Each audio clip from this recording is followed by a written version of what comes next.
신약성경 약 166페이지 정도에 있는 요한복음 11장 28절에서 44절의 말씀 한 절씩 교독하시고 마지막 절은 같이 읽겠습니다.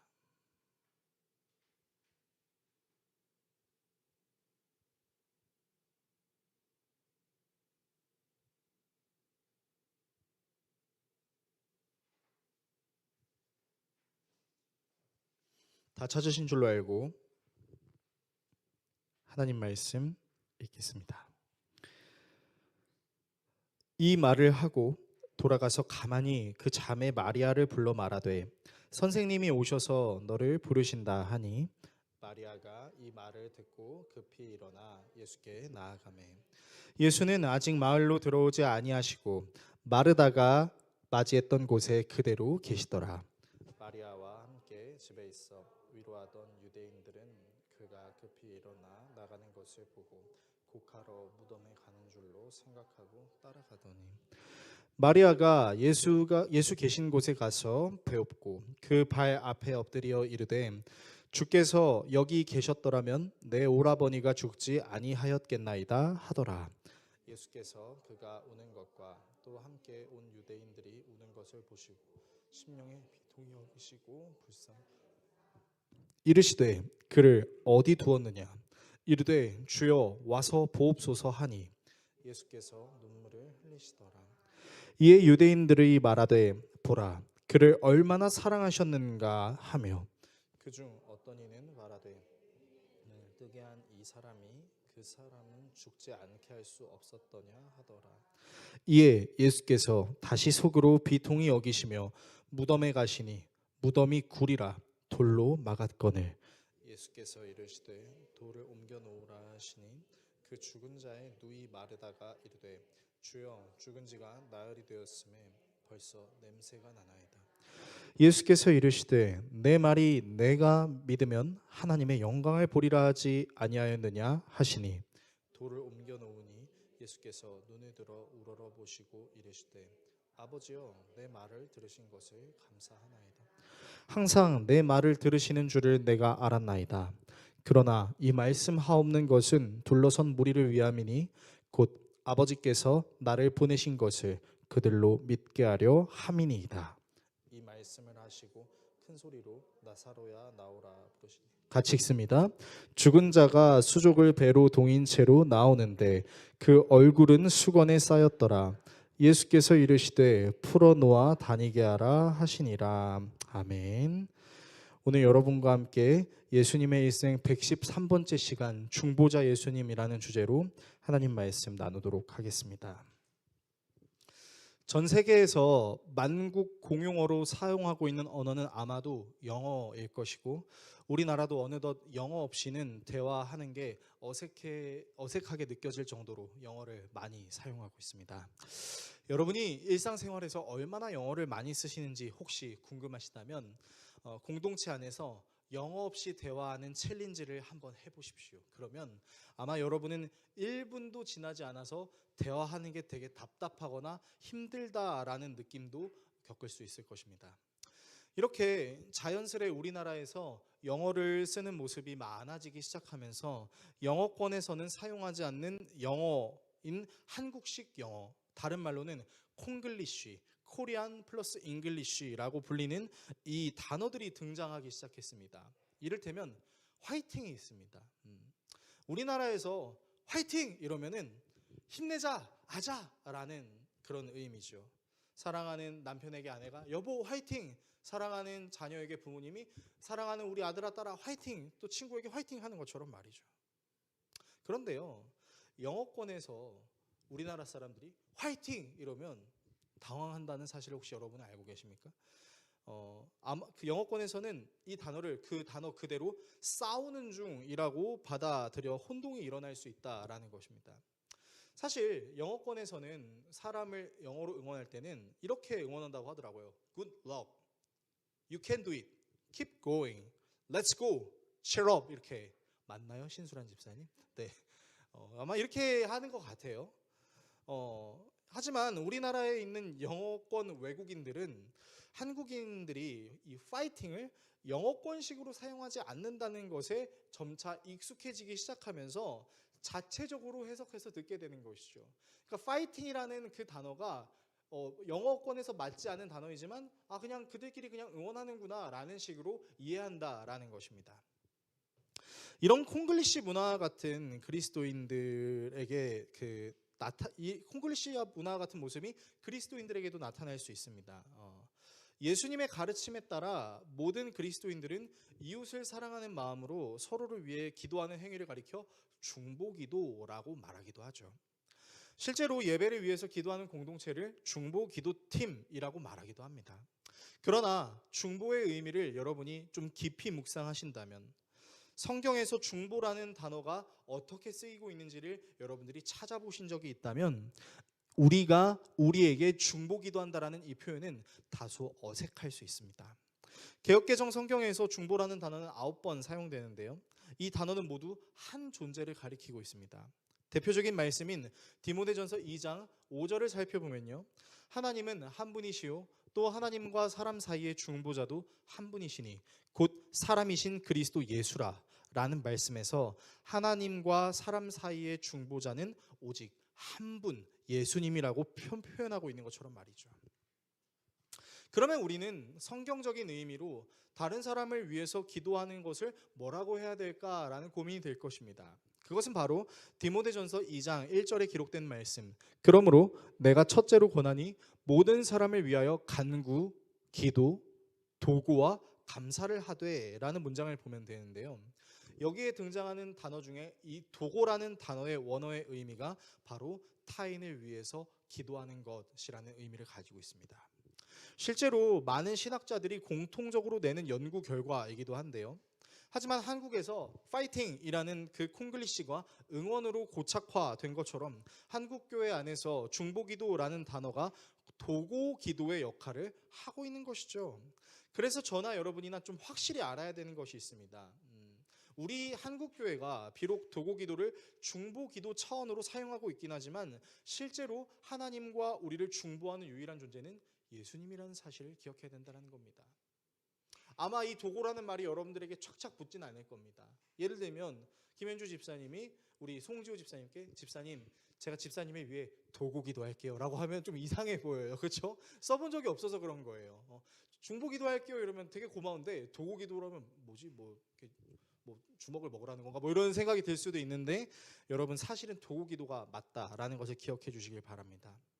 제가 왜 이런 갑자기 뜬금없는 기독교적 상식을 말하고 있는 것이냐면 오늘 본문에 이런 기독교적 상식을 확실하게 발견할 수 있는 장면이 등장하기 때문입니다. 본문의 내용을 잠시 요약해드리면 예수님께서 마르다와 대화하신 후에 마리아를 부르십니다. 행동이 빠른 마르다는 제각 다시 집으로 돌아가서 막 꺼이꺼이 울고 있는 그 마리아에게 마리아 예수님이 왔어 라고 얘기해서 마리아는 급하게 일어나서 예수님을 향해 가죠. 그리고 그 마리아가 예수님께 향하는 것을 보면서 조문객들이 저 마리아가 이제 그 무덤 쪽으로 가는구나 라고 생각해서 그 위로하러 따라가는 겁니다. 그래서 이제 마리아는 예수님 앞에 엎드려서 마르다가 얘기했던 것처럼 똑같이 얘기해요.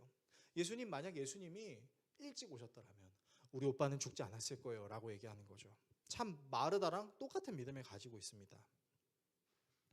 그런데 이제 그 통곡하는 마리아와 그리고 함께 울고 있는 조문객들을 예수님이 보시면서 예수님이 비통해 하시고 눈물을 흘리십니다. 마치 MBTI의 대문자 F와 같은 모습으로 공감을 하시는 것인지는 모르겠지만 그렇게 예수님도 비통하면서 우시고 그런 모습을 보시면서 어떤 조문객들은 예수님이 정말 저들을 사랑했었나 봐 라고 얘기하기도 하고 어떤 사람들은 뭐야 눈 못 뜨는 맹인도 고쳐준 사람이 이건 못 고쳐줘? 라고 비아냥대기도 하는 것이죠. 여전히 비통한 상태이셨던 예수님은 나사로의 무덤 앞으로 가셔서 그 동굴의 문을 치워달라고 하십니다. 당시 그 유대 사회에서 무덤은 동굴 형태를 취하고 있었고 동굴의 입구가 크기 때문에 그 동굴의 입구를 막는 큰 돌들이 있었습니다. 마르다니 얘기하는 거죠. 예수님 지금 시체 썩는 냄새가 납니다. 우리 오빠가 죽은 지 벌써 4일이 되었어요. 그러니까 마르다는 예수님이 시체성 냄새를 더 이상 맡지 않기를 원했던 거죠. 그러나 예수님은 그런 마르다에게 내가 믿으면 하나님의 영광을 볼 수 있다고 하지 않았냐라고 말씀하시면서 문을 옮기라고 말씀하시고, 그 문을 옮기자마자 예수님은 뜬금없이 아버지, 내 기도를 들어주셔서 감사합니다라고 감사 고백을 하신 뒤 나사로야 나와라라고 말씀하시니 시체에 덮는 세마포와 수건이 덮여진 그대로 나사로가 일어나 나오는 장면이 바로 오늘 본문에 등장하는 내용이라는 것이죠. 이 장면은 죽은 자를 살리시는 하나님의 영광이 드러나는 아주 대표적인 장면입니다. 그리고 하나님의 영광이 드러나는 이 과정들 속에서 예수님의 모습을 우리가 면밀히 살펴보면 이분이 왜 하나님과 우리 사이에 유일한 중보자가 되실 수밖에 없는지를 알 수 있습니다. 따라서 오늘은 예수님이 왜 중보자이신지에 대해서 살펴보는 시간을 가지려고 합니다. 본문을 통해 다음의 내용을 살펴보려고 하는데요. 먼저 예수님의 비통에 대해 살펴보겠습니다. 그리고 예수님의 감사 고백에 대해 살펴보겠습니다. 마지막으로 중보자의 은혜에 대해 살펴보겠습니다. 예수님의 비통, 예수님의 감사 고백, 중보자의 은혜, 이 내용들을 살펴보고 기도하는 시간을 갖겠습니다. 첫 번째, 예수님의 비통입니다. 예수님은 나사로에게 가시기 전 제자들에게 나사로가 잠들어 있으니 깨우러 가자라고 말씀하셨어요. 물론 제자들은 예수님의 이 말씀을 이해를 하지 못했었습니다. 그렇지만 2000년이 지난 지금 우리는 이 성경을 통하여 예수님께서 하나님의 영광을 드러내시기 위해 나사로를 살리러 갔다라는 사실을 알고 있습니다. 그래서 어쩌면 예수님이 행하신 모든 일을 알고 있는 우리의 입장에서는 예수님이 비통해 하시는 모습이 다소 이해가 되지 않을 수도 있을 것입니다. 생각해 봅시다. 예수님은 죽은 자를 살리실 수 있는 능력을 갖고 계십니다. 그러면 굳이 비통해하며 우실 필요가 있었을까요? 마르다와 마리아는 예수님께 똑같이 이렇게 얘기한 적이 있었습니다. 예수님이 일찍 오셨더라면 우리 오빠가 죽지 않았을 거예요 라고 말이죠. 그러면 그렇게 말하는 마르다 마리아에게 예수님이 안아주시면서 등을 토닥여 주시면서 얘야 이제라도 내가 왔어 걱정하지 마 라고 얘기해 주시는 게 조금 우리가 기대해 볼 수 있는 위로자의 모습 아닐까요? 실제로 조문 왔던 유대인들 중에는 예수님이 슬퍼하시는 걸 보면서 감정이입이 됐던 조문객들도 있었지만 또 다른 조문객들은 아니 눈을 못 뜨는 맹인을 뜨게 했으면 고쳐줄 수 있는 거 아니야? 라고 말했던 것처럼 말이죠. 예수님은 왜 심령의 비통함을 느끼시고 눈물을 흘리신 것일까요? 문제 해결에 집중하는 T가 아니라 사람의 마음을 공감하는, 그것도 정말 크게 공감하시는 대문자 F이시기 때문에 울고 계신 것일까요? 물론 예수님은 연약한 자를 위로하실 수 있는 분이시기 때문에 그럴 수도 있을 것입니다. 하지만 성경은 매우 의도적으로 33절의 말씀과 38절의 말씀에 예수님이 비통히 여기셨다라는 문장을 2번 반복하고 있습니다. 그러면 예수님이 나사로의 죽음을 꺼이 하고 곡을 하고 계신 것일까요? 그것도 뭔가 어울리지는 않습니다. 여러분, 우리가 알고 있는 예수님은요, 말씀이시고 하나님과 함께 세상을 창조하는 사역을 같이 하셨습니다. 생명의 주관자 되신 예수님이 죽음조차도 못 이기셔가지고 하고 꺼이 하면서 곡한다는 거, 여러분 매칭이 되시나요? 아마 그 누구도 매칭이 되지 않을 거라고 생각할 겁니다. 그렇다면 예수님께서 비통하셨다라는 이 문장은 도대체 무슨 의미를 담고 있는 것일까요? 이 표현을 원어로 살펴보게 되면 놀랍게도 예수님은 슬퍼서 울고 계신 것이 아니라 분노의 눈물을 흘리고 계신다라는 것을 알 수 있습니다. 갑자기요? 아니 갑자기 예수님이 분노하신다고요? 사랑하는 사람을 잃은 유가족들과 그들을 위로하는 조문객들의 눈물을 보시며 분노하신다고요? 여러분, 도대체 예수님이 뭐 때문에 분노하고 계신 것일까요? 사실 예수님의 이런 분노의 눈물은 우리 일반 사람들에게서도 종종 발견할 수 있습니다. 좀 쉽게 설명을 해드릴게요. 사람들은 보통 감동적이거나 좀 슬픈 상황을 마주할 때 그 눈물이 흐르곤 합니다. 그런데요, 사람은 그럴 때만 눈물을 흘리지 않습니다. 언제 눈물을 흘리기도 하냐면요, 자신이 사랑하는 사람을 매우 힘들게 만들거나 돌이킬 수 없는 환경으로 이끄는 상황 때문에, 악한 사람들 때문에 분노의 눈물을 흘리기도 합니다. 여러분, 복수 관련된 드라마나 영화 보신 적 있죠?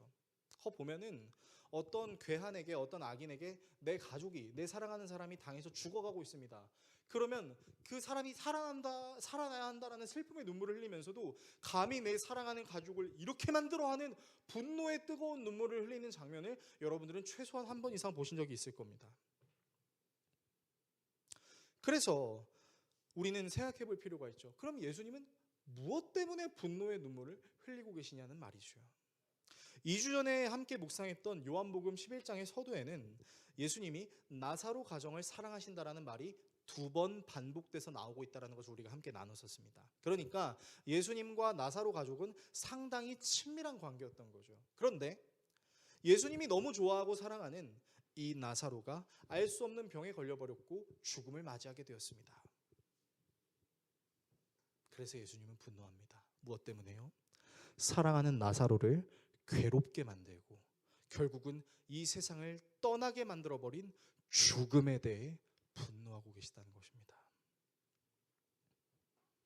어떻게 예수님이 분노라는 감정을 품으실 수 있었을까요? 여러분, 예수님은 하나님과 동일하신 신이셨지만 반대로는 사람의 옷을 입은 인격체이셨습니다.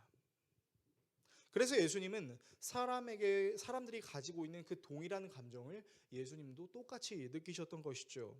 그리고 그 감정은 하나님이 창조하신 인간이 결국 죄의 영향으로 인해서 질병과 죽음을 피할 수 없다라는 사실, 그리고 이 질병과 죽음이 많은 사람들을 괴롭히는 것을 넘어서서 쉽게 씻을 수 없는 슬픔과 상처를 만들어버린다는 사실에 분노하셨다라는 겁니다. 왜냐하면 예수님은 사람을 사랑하셔서 사람과 하나님의 사이를 회복시키심으로 영원한 생명을 주시기 위해 이 땅에 오셨던 분이시기 때문이죠. 그분에게 있어 질병과 죽음은 자신이 사랑하시려는 사람을 괴롭히는 영향력을 드러내고 있는 것이기 때문이었다는 것입니다. 그러므로 우리는 이 본문을 통해서 알 수 있습니다. 무엇을요? 예수님은 죄와 사망의 늪에서 허우적거리는 인간들을 불쌍히 여기실 뿐만 아니라 그 인간들을 괴롭히고 있는 죄와 사망의 영향력에 대해서 극도로 분노하고 계시다라는 사실을 말입니다. 두 번째, 예수님의 감사 고백입니다. 인간을 괴롭히는 질병과 죽음의 영향력에 몹시 분노하여 눈물을 흘리고 계신 예수님은 나사로의 무덤을 향해 가십니다. 당시 유대인들의 무덤은 동굴 형태였고 동굴을 막는 문이 있었는데요. 예수님은 무덤 앞을 막고 있는 문을 옮기라고 말씀하시고 마르다는 이미 나사로가 죽은 지 4일이 되어서 시체 썩는 냄새가 나고 있다라고 말하고 있습니다. 개인적으로 저는 사람의 시체를 몇 번 본 적이 있습니다. 염하지 않은 정말 죽은 그 생생한 시체를 제가 몇 번 마주해봤던 경험이 있는데요. 여러분, 사람의 시체는요, 조금만 시간이 지나도 보랏빛으로 변하고 냄새가 나기 시작합니다. 굉장히 빠르게 부패하기 때문이죠. 혈액순환과 영양소 공급이 되지 않는 인간의 육신의 부패의 속도는 생각보다 빠릅니다. 그래서 그 부패하는 냄새를 맡게 하지 않으려고 마르다는 예수님을 만류하지만 예수님은 내가 믿으면 영광을 본다라고 말씀하신 다음에 사람들에게 이 문을 좀 치워달라고 말씀하시죠. 자, 그런데 말입니다. 무덤의 문이 열리자마자 예수님은 갑자기 하늘을 우러러 보신 뒤 이렇게 말씀하시는데요. 본문 41절에서 42절의 말씀을 화면을 통해 같이 읽겠습니다. 아버지, 내 말을 들어주신 것을 감사드립니다. 아버지께서는 언제나 내 말을 들어주신다는 것을 압니다. 그런데도 이렇게 말씀을 드리는 것은 둘러선 무리를 위해서입니다. 그들로 하여금 아버지께서 나를 보내신 것을 믿게 하려는 것입니다. 자, 여러분 말씀을 잘 보세요. 자, 지금 저 말씀을 보시면 예수님이 뭘 하고 계신 것처럼 보이십니까? 그러니까 지금 저 문장을 보면 지금 예수님은 자신의 아버지이신 하나님께 감사의 고백을 하고 있습니다. 그러니까 우리식으로 표현하면 이거예요. 하나님께 지금 감사 기도를 드리고 있는 거죠. 자, 이 말씀을 좀 세밀하게 여러분들이랑 묵상하고 싶은데요. 자, 지금 예수님은 뭐라고 하나님께 얘기하고 있냐면 내 말을 들어주셔서 감사합니다 라고 이야기하고 있습니다. 그리고 이거를 우리식대로 좀 해석을 하면 나의 기도를 들어주신 아버지 감사합니다 라고 말하고 있는 거죠. 중요한 것은 예수님께서 이 말을 하고 계신 시점이 언제냐면 무덤의 문이 열리자마자였다라는 겁니다. 이 부분을 입체적으로 한번 우리가 생각을 해보도록 하겠습니다. 자, 또 오늘도 우리 교회를 방문해 주신 우리 응준 씨랑 우리 은진 씨, 두 분이 이제 냄새 나는 어떤 곳에 있다고 한번 가정을 해보겠습니다. 그러니까 음식물 쓰레기장이 있고 거기에 문이 닫혀 있어요. 근데 이제 여러분들이 음식물 쓰레기를 버리려고 거기 가서 문을 열면, 문을 열지 않았는데도 냄새가 많이 나는데 문을 열면 그 냄새가 더 심하게 나겠죠. 그렇죠? 우리는 그렇게 생각할 수 있는 거예요. 그러니까 지금 예수님이 이 무덤의 문을 열면 우리가 상상할 수 있는 건 뭐예요? 썩어서 문드러진 나사로의 시체의 부패 냄새가 확 하고 나야 되는 거죠. 근데 예수님이 지금 뭐라고 얘기하고 있는 거예요? 무덤의 문이 열리자마자 내 기도 들어주셔서 감사해요 라고 얘기하고 있는 거예요. 여러분, 여기에 지금 생략되어 있는 장면이 있어요. 어떤 장면인지 아십니까? 분명히 문이 열리기 전만 하더라도 시체 썩는 냄새가 조금씩 나고 있었는데, 그러면 우리가 알고 있는 상식으로는 문을 열면 시체 냄새가 확 나야 되는데 냄새가 안 나는 거예요. 냄새가 안 났다는 것은 무엇을 의미하는 거죠? 나사로가 살아있다라는 것을 다른 차원으로 얘기를 해주고 있는 것이죠. 또한 예수님은 하나님께 자신의 말을 들어줘서 고맙다라고 말하고 있습니다. 감사하다라고 말하고 있어요. 여러분, 그렇다는 것은 무엇을 의미해요? 예수님께서 나사로의 무덤에 오시기 전 아버지 하나님께 기도하셨다라는 것을 의미하는 거죠. 그럼 언제 기도했을까요? 우리는 추측할 수 있습니다. 마르다와 마리아가 사람을 보냈었죠. 예수님, 우리 오빠가 죽을 병에 걸렸습니다. 그 소식을 들을 때부터였을까요? 저는 조금 더 이전이었을 거라고 생각합니다. 이미 이 두 자매를 통해서 오빠의 소식을 듣기 이전부터 하나님의 영광을 드러내기 위해 하나님, 이 나사로를 다시 살려주심으로 하나님의 영광이 드러나게 해주십시오라고 이미 기도하고 있었다라는 것이죠. 그래서 예수님은 그 마르다와 마리아의 소식을 들려주러 온 사람한테 뭐라고 얘기하셨죠? 걱정하지 마라. 이건 하나님의 영광이 드러나기 위한 일이다 라고 이미 말씀하셨었죠. 그러니까 여러분, 예수님은요 이미 나사로를 살려주심으로 하나님의 영광을 높이십시오라는 기도를 하고 계셨다는 것을 알 수 있는 거죠. 그래서 예수님은 무덤의 문이 열리자마자 시체 썩는 냄새가 나지 않는 것을 확인하시고 아버지, 내 기도를 들어주셔서 감사합니다 라고 고백할 수 있었던 거죠. 그러면서 예수님께서 말씀하세요. 언제나 나의 기도를 들어주시는 것을 제가 합니다.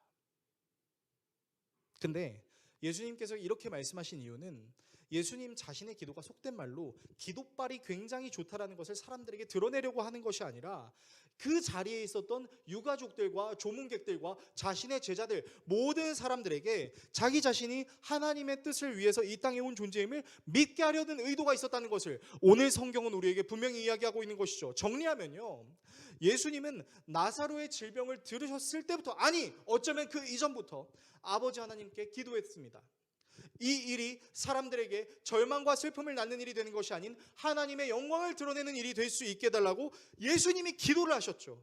뿐만 아니라 하나님의 계획, 즉 아담의 불순종으로 인해 모든 사람들이 죄와 사망의 늪으로부터 자유로울 수 없게 됐지만 하나님이 요한복음 3장 16절의 말씀과 같이 이 세상을 너무나 사랑하셔서 독생자 예수 그리스도를 보내주심으로 그 예수 그리스도의 죽음과 부활을 통해 영원한 생명을 주시기 위해 모든 사람들의 죄와 사망의 값을 치루시기 위해 예수님을 보내셨다는 사실을 이들이 알게 해주십시오라고 기도하셨다는 것입니다. 여러분, 이를 통해서 우리가 알 수 있는 중요한 것이 있습니다. 여러분, 예수님은요 하나님과 동일하신 본체입니다.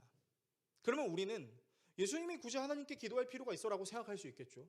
예수님 자기 자신도 모든 능력이 가능한데, 그러나 예수님은 엄밀히 아버지 하나님께 기도하시는 분이셨다는 사실입니다. 동일하신 본체이심에도 불구하고 자신이 이 땅에 내려온 이유는 아버지 하나님의 뜻을 이루기 위함이라고, 나를 보내신 분의 뜻을 이루기 위함이라고 요한복음의 전 구간에서 계속해서 반복적으로 이야기하고 있는 것이죠. 그래서 예수님은 그 3년의 공생이라는 시간 동안 날마다 기도하셨습니다. 아버지의 뜻이 이루어지게 해주십시오.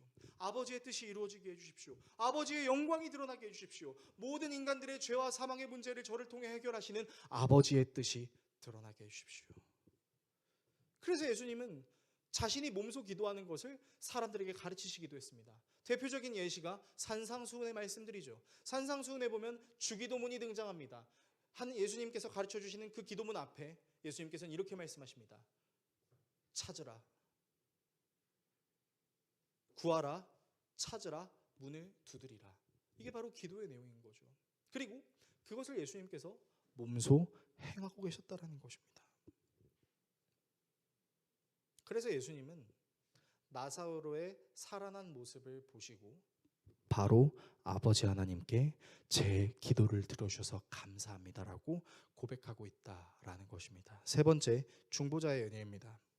자, 오늘의 말씀을 우리의 삶에 어떻게 적용해야 될까요? 일단 예수님은 우리의 상황을 외면하시는 분은 확실히 아니라는 것을 알 수 있습니다. 예수님은 우리의 삶을 100% 공감하시고 위로하실 수 있는 분이십니다. 예수님은 죄와 사망의 영역에서 허우적대고 있는 사람을 보시면서 그들을 괴롭히고 있는 죄와 사망의 영역 때문에 뜨거운 눈물로 분노하시는 분이십니다. 그리고 그 분노는 아버지 하나님을 향하는 간절한 기도가 되어 나사로를 살리는 것을 넘어 모든 생명을 주관하시는 하나님의 영광을 드러낸 것이죠. 자, 제가 이렇게 말씀드리면 어떤 분들은 저에게 이렇게 말씀하실 수도 있을 것입니다. 아니 목사님, 예수님이 죄와 사망에 분노하실 수 있는 분이시라면 왜 제가 사랑하는 사람은 데려가셨습니까? 왜 제가 사랑하는 그 사람은 지켜주시지 않으셨습니까? 왜 세월호 사건이 일어나야만 했고, 왜 이태원 참사가 일어나야만 했고, 왜 무한항공 참사가 일어나야만 했으며, 왜 팬데믹 상황이 나와야만 하는 것이죠? 라고 묻는 사람들이 분명히 있을 것입니다.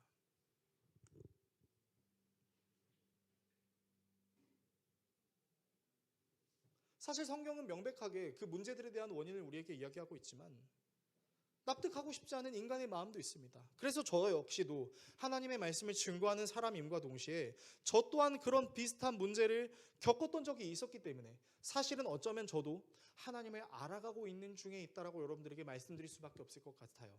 하지만 오늘의 본문을 통해서 분명하게 말씀드릴 수 있는 것이 있습니다. 그것은 예수님은 죄와 사망의 영역에서 허우적대는 사람들을 보며 비통해 하셨다라는 것입니다. 야, 너 교회 다닌다고 얘기하면서 신앙생활 그따위로 해도 돼? 네가 하나님 믿는 사람이야? 라고 정죄하실 수 있음에도 불구하고 사실 하나님은 정죄하시기 이전 먼저 그 죄와 사망의 영역 때문에 어쩔 수 없이 허우적대고 있는 우리 자신을 보며 그런 우리를 향해서, 아니 그런 우리를 괴롭히고 있는 죄와 사망을 향해서 분노하시는 분이라는 것이죠. 그래서 그분은 그 분노를 가지시고 죄와 사망을 본인이 직접 맞닥뜨리십니다. 예수님이 가지고 계신 거룩한 분노는 나사로를 살려달라는 중보기도에서 끝나지 않았습니다. 도고기도에서 끝나지 않았어요. 모든 사람이 죄를 범함으로 하나님의 영광에 이르지 못한다는 것을 해결하시기 위해 거룩한 분노를 가지고 십자가에 달려 죽으셨다라는 것이죠. 예수님은 인간이셨습니다. 그래서 자기의 몸에 못이 박히고 창이 찔리고 가시면류관이 쓰이는 그 생생한 고통을 다 느끼셨습니다. 그래서 예수님은 그 거룩한 분노를 어떻게 표출하셨습니까? 자신의 아버지 하나님께 이렇게 표출했죠. 엘리 엘리 라마 사박다니, 나의 하나님 어찌하여 나를 버리십니까? 여러분, 예수님은 곱게 돌아가시지 않으셨어요.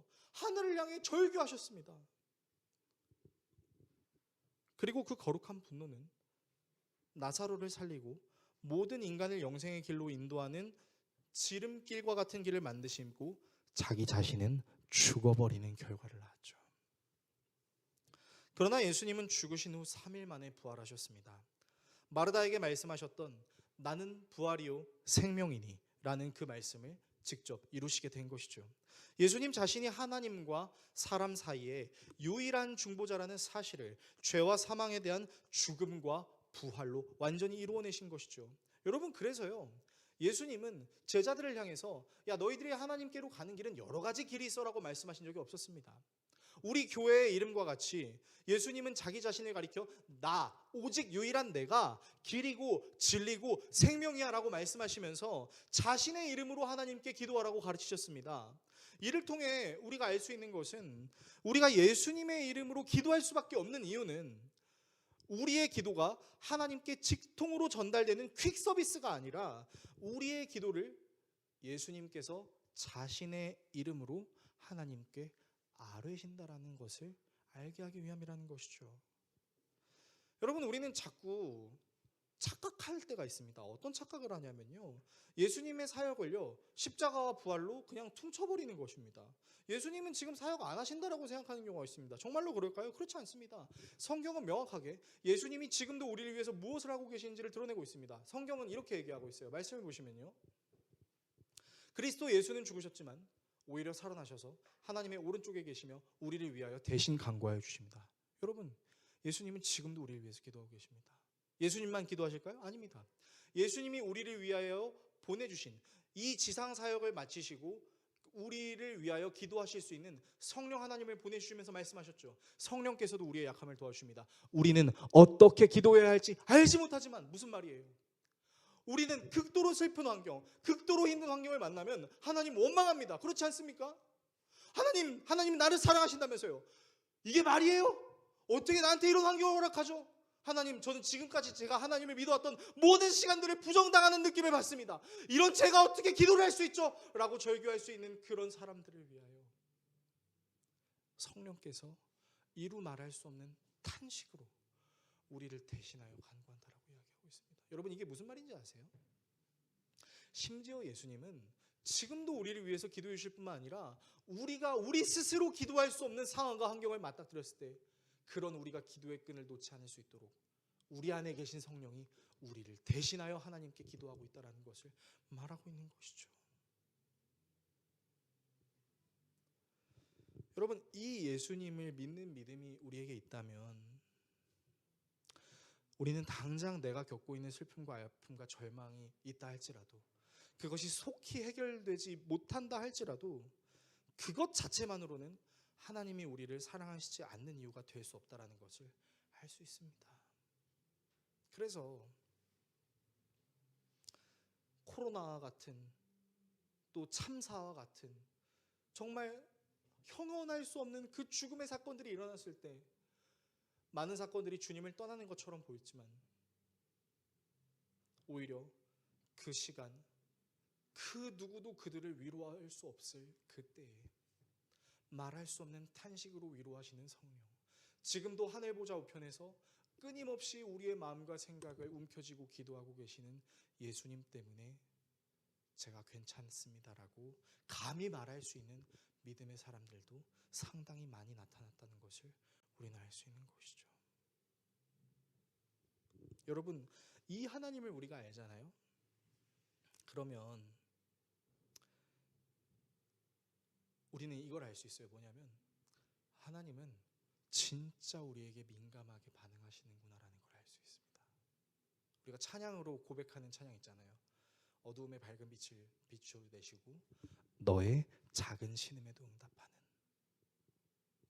내가 사랑하는 남편은, 내가 사랑하는 아내는, 남자친구, 여자친구는, 자녀는요, 내 마음 다 못 헤아립니다. 저도 마찬가지입니다. 제가 제 아내랑 늘 싱글벙글 웃으면서 살 거라고 생각하지 마십시오. 저는 항상 두려움을 가지고 살아가고 있습니다. 내가 하나님의 말씀을 증거하면서 가장 가까운 내 아내에게 하나님의 말씀을 지키지 못하면 어떡하지라는 두려움을 늘 안고 살아요. 여기서는 웃으면서 아이고 성도님, 집사님 이렇게 인사하더라도 집에 가면 제 아내한테 여보라고 이렇게 외칠 수 있는 게 저죠. 근데 우리 하나님은 다르다고요. 정말 센서티브하세요. 작은 신음에도 응답하실 수 있고, 무엇보다 예수님은 삼위의 하나님이 서로 100% 알고 100% 신뢰하는 것처럼 우리의 마음에 100% 공감하실 수 있습니다. 그래서 어쩌면 우리가 아픈 것보다 예수님이 더 아프실 수도 있습니다. 그리고 그걸 우리가 알고 있으면요, 우리에게는 한편으로는 예수님께 죄송하다는 생각이 들 때가 있을 수 있습니다.